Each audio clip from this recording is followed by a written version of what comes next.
Welcome to Gospel Tangents, the best source for Mormon history, science, and theology. I'm Rick Bennett. Following the Kirtland Bank failure in 1836, Joseph fled Ohio for Missouri. As soon as he got there, though, things started to fall apart in Missouri as well. We'll talk more about these events with the Missouri vigilante mobs as well as the Danite extra-legal force that the Mormons put together, with historian Steve LeSueur. He's written the 1838 Mormon War in Missouri, and we're going to talk more about his interpretations of those events. Check out our conversation. And then Joseph came to town and all hell broke loose, right? Yes. Though again, to say that is not suggesting it's Joseph's fault, but right. But if you want to understand, well, how did the idea here is to understand, well, how did events unfold as they did? Well, I wonder. I know this isn't really a question you can answer, but I'm going to ask it anyway. If Joseph had stayed out of Missouri, if the bank hadn't failed and that sort of a thing, would there have been a problem in Missouri? Well, you're right. I can't answer that, but because again, perhaps it would have unfolded of the Mormons are primarily stay in Caldwell County. Relations continue to be good. People start to see the Mormons aren't so bad after all, and aren't so threatening after all, and so eventually the Mormons can start to spread out. But again, that's speculation. I'll mention one other thing, sort of on top of all this, or underlying this, is the Saints have not sold their property in Jackson County. They're still intending, as Mormons still intend today, we're going back to Jackson. And so I think among Jackson County citizens, they were aware of this. They've still got their property here. They're still planning to come back. And so Jackson County citizens, unlike others, were always on the lookout for sort of Mormon wrongdoing, Mormon expansion. And they were often quick to come to the aid of anybody who wanted aid against the Mormons. And my interpretation is because the Mormons held that land there, and they didn't want them coming back. I wish I knew my Missouri geography a little bit better. So if you've got Jackson County here, is Clay County above it, and then Caldwell above that? Do you know? Yeah, here actually. You've got a map. Yeah, I'm looking at my own book. Okay. I'll have to reprint that map so we can see it good. Yeah, Clay is immediately north of Jackson. Okay. In fact, can that be seen? Or whoops. Yeah, there you go. That's better. Okay, yeah, that's great.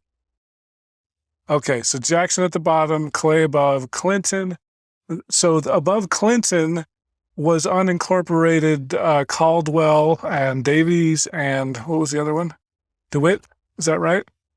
Oh, I see. You can see Caldwell. Caldwell is just to the it's east of Clinton County, northeast of Clay. Okay. Yeah, and do you see? And there's Carroll.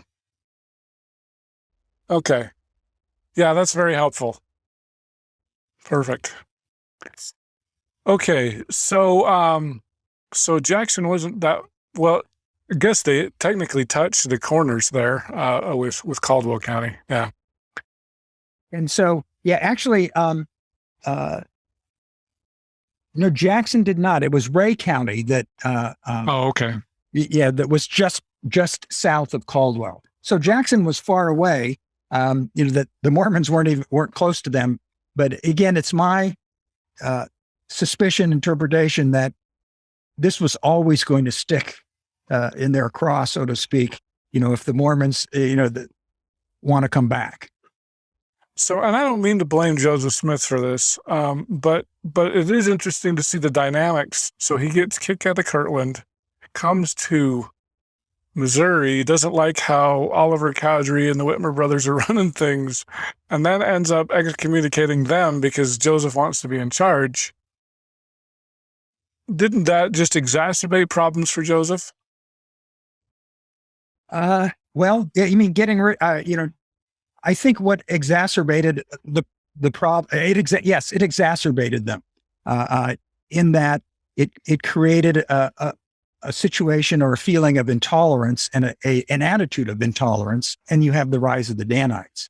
Because, Joseph and Sidney arrive in March. And in June is when, and they have some trials where they excommunicate Oliver Cowdery and the Whitmers and some others. W.W. Phelps, I think, was in there too. But they won't leave town. They get excommunicated, but they stay in Far West. And so Joseph and Sidney don't like it. They don't like dissenters. And so then you have the rise of the Danites, which is it started out as a sort of internal regulation to enforce orthodoxy among the Mormons. And Sidney Rigdon gives his salt sermon on June 17th. And I know you talked about this with Alex, and we're both in agreement of, what happened, that Sidney chooses as his scripture, the scripture where Jesus said something to the effect of salt has lost its savor. It's good for nothing but to be trodden underfoot.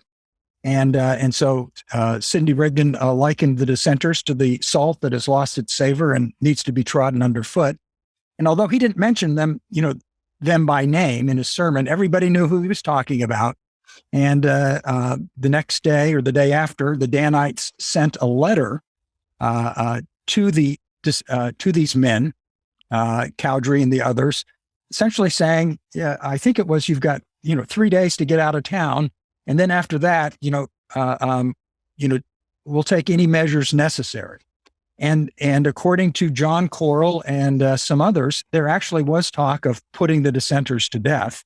And so John Corrill and Thomas B. Marsh warned the dissenters about possible violence and drove them out of, they fled out of town. And so, back to your question about did this exacerbate things? Yes. So it gave rise to the Danites and a feeling that we can do whatever we want in our county, and kind of an irony here is that when people complained, some of the Mormons said, to Joseph and Sidney, well, wait a second, that's not right. You can't do that. This is kind of anti-republicanism. And Sidney Rigdon, according to Reed Peck, said, no, it's not. It's the height of republicanism that when a people, find another people obnoxious and undesirable, that you can make them leave, which of course is, that's what the Missourians, that's the same philosophy they had with the Mormons. Well, and it's what happened in Jackson County, right? Yes. Yeah. The Mormons were obnoxious, and so we got to get rid of them. Yeah. Yeah. And that, this is not unique with me, or I didn't develop this idea, but historians who have looked at violence in American history, in the 1960s, when we started having a lot of, violent protests, the Vietnam War, civil rights protests, some historians started going, going back and saying, well, wait a second, where's all this violence coming from? And then they sort of looked at American history and said, oh, well, there actually is a strong tradition of vigilante violence in American history. The Mormon, what happened to the Mormons is very much part of that. But just this idea that when the local government, or when the government isn't strong enough to enforce community values, then you have extra legal methods taken to enforce those values, and such that legally the Missourians can't make the Mormons leave Jackson County, but so they form extra legal means. Likewise, legally, the Mormons couldn't make Oliver Cowdery and the Whitmers and W.W. Phelps leave, but extra legally they could. Through the Danites. Okay. Now this is another interesting thing. I guess a point of contention between you and some other LDS scholars is this idea of how involved was Joseph with the Danites. What's your take on that? Yeah, I think I'm hesitating because it's not cut and dry that he, to our knowledge, he did not create the Danites. He didn't tell them, tell Avard and the others that it appears that it was the idea of Samson Avard and George Robinson, who was Joseph Smith's scribe, and some others to form the Danites. However, in Missouri, right? In Missouri, yeah, it was in Missouri, yeah. In fact, June of 1838. Let me just interrupt you for just 1 second. I don't know if you're familiar with Cheryl Bruno's work on Masonry and Mormonism. And I interviewed her over a year ago, and her book's still not out yet. But she says, and I'd love to know if you were aware of this, she says that she believes there's evidence of Danites in Kirtland. Are you aware of that? I am not. Yes, that's interesting. Yeah. So that's a forthcoming book, and so to answer your question, I need to review some events, and then from there we can make our interpretations. Okay. How's that? So, all right. So the Danites formed, to our knowledge, Joseph has nothing to do with the forming of the Danites. But the question is, well, does he approve or disapprove of what they did? Is the first thing to look at. And as we know, the Danites formed, they drove the dissenters out of Far West. He had no problem with that. And in fact, this was in June that they're driven out. At the 4th of July or celebration in Far West, the Danite generals, Samson Avard and I think Elias Higbee and maybe another, they sat on the reviewing stand with Joseph Smith as honored guests. They were identified as Danite generals. And the Danites marched in the parade. So clearly Joseph approves of who they are and what they're doing. And some of his most loyal followers are joined the Danites, both in Far West and then later in Adam-on-Diamond. So does Joseph have any reason to disapprove of these people? They're his loyal followers. They are enforcing orthodoxy. They're trying, among the things the Danites tried to do was to get the Mormons to obey the law of consecration. And then later in the election, they went to the first presidency to draw up a list of candidates to vote for. And then after the first presidency chose the list, the Danites went out and distributed the ticket to the Mormons in Caldwell County. So was Joseph the leader of them, telling that, to our knowledge, or rather from sources, just about every source agrees that in these early days, it was Samson Avard who was, the main leader, and that the Joseph Smith and Sidney Rigdon went into one or two meetings and spoke to them and endorsed what the Danites were doing. So was he the leader? Well, they were their purpose was to obey Joseph. Their purpose was to enforce his policies. And so the question of, was he the leader? Did he direct them on everything that they did? Yeah, probably not. But he was the person they looked up to and were trying to enforce his policy. Was this kind of a don't ask, don't tell policy? I don't think so, because they were not viewed as sinister. That this was a force for good. From the Mormons' perspective, did they not drive the dissenters out, and then did they not try and obey Joseph? And so they formed a group in Adam-on-Diamond as well in Daviess County, with Lyman White as the leader there.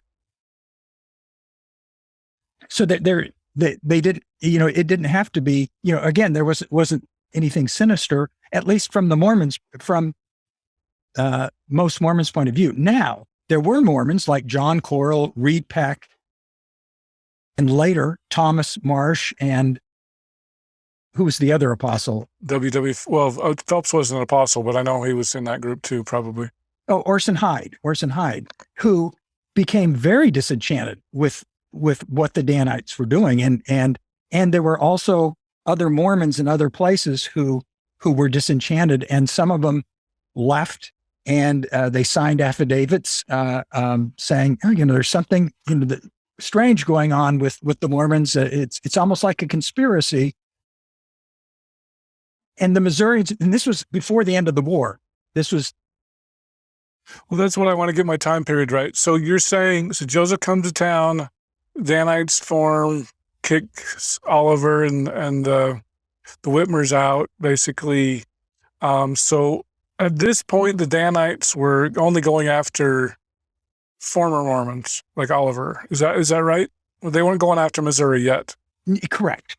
Okay. Yeah. And they were just, they were strongly encouraging Mormons, so not dissenters, but, all of, they were, encouraging all the other Mormons to comply with, Joseph's revelations and directions. And so throughout July, this is where they were doing this encouraging, which, again, some Mormons felt was, a little too strong. But this was raising concerns among Missourians. Yes, it was starting to. At what point it started to? I don't think it, to my knowledge, not in July.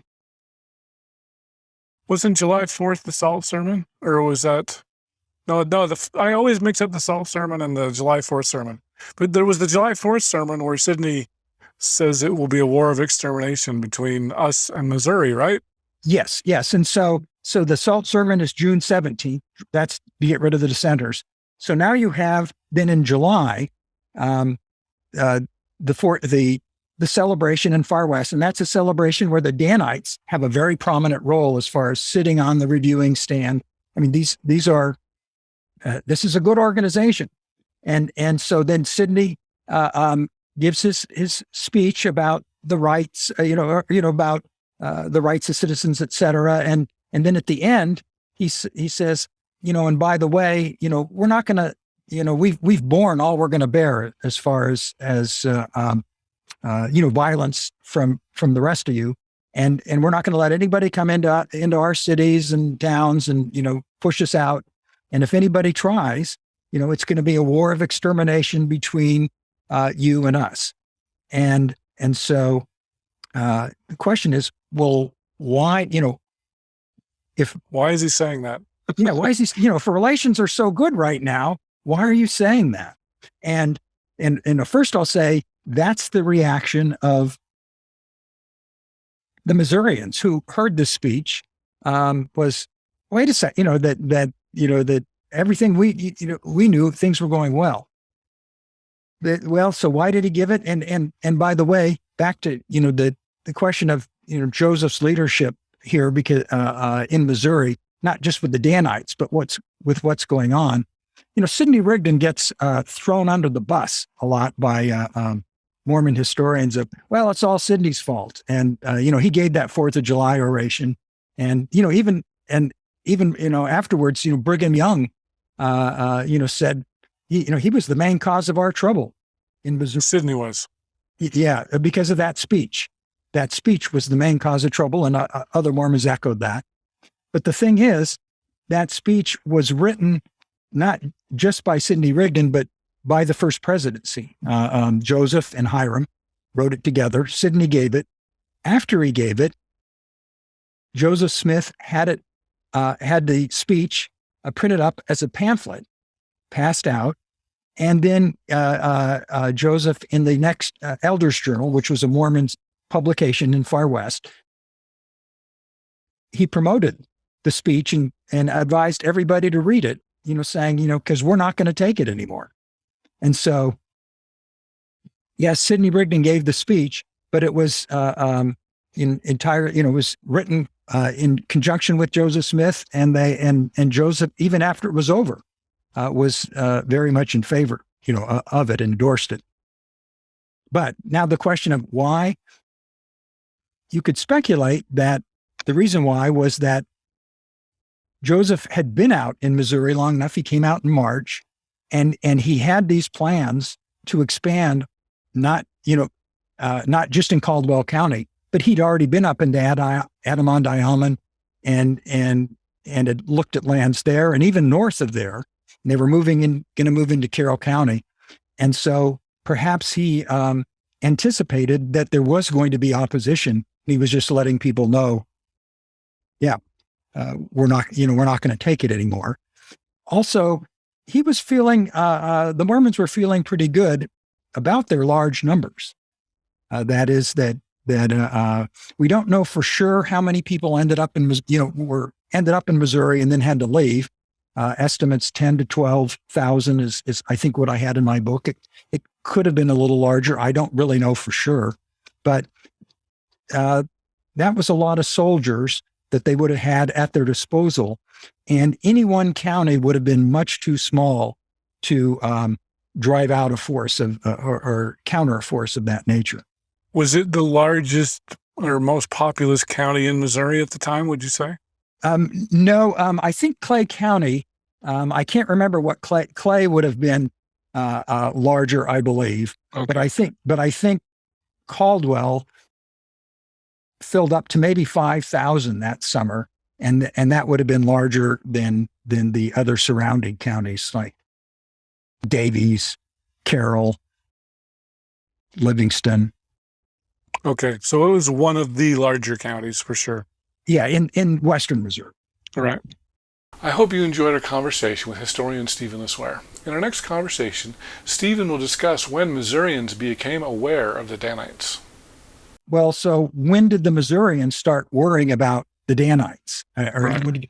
And on the one hand, although we can't pinpoint, for sure, well, this is the point, that by September, in August, at the Gallatin election battle, as we call it, that's where the Danites in Davies County come together to fight the Missourians. If you'd like to hear the entire interview uncut, please subscribe to patreon.com/gospeltangents for just $5 a month. Patreon is spelled patreon.com/gospeltangents. If you'd like to watch the entire video, you can subscribe at YouTube, Patreon, or on my website at gospeltangents.com and click the yellow subscribe button for just $8 a month. PDF transcripts are just $10 a month, and you can get those on patreon.com/gospeltangents or on my website. I'll send those to you as soon as I've finished completing it. If you'd like to get a paperback and PDF, just subscribe for $20 a month at either Patreon or on my website. Individual paperbacks are available at amazon.com. Just do a search for Gospel Tangents interview, and you can find all of our past interviews there. Show your Gospel Tangents pride by purchasing a t-shirt on our website at gospeltangents.com/shop. Subscribe on Apple Podcasts at tinyurl.com/gospeltangents. You can get our latest updates by friending me at Facebook, or you can also follow our page at facebook.com/gospeltangents. Become an insider and you can see the newest videos. Follow us on Twitter at Gospel Tangents. Click here to subscribe, here for a transcript, and over here we've got some of our great videos. Thanks again.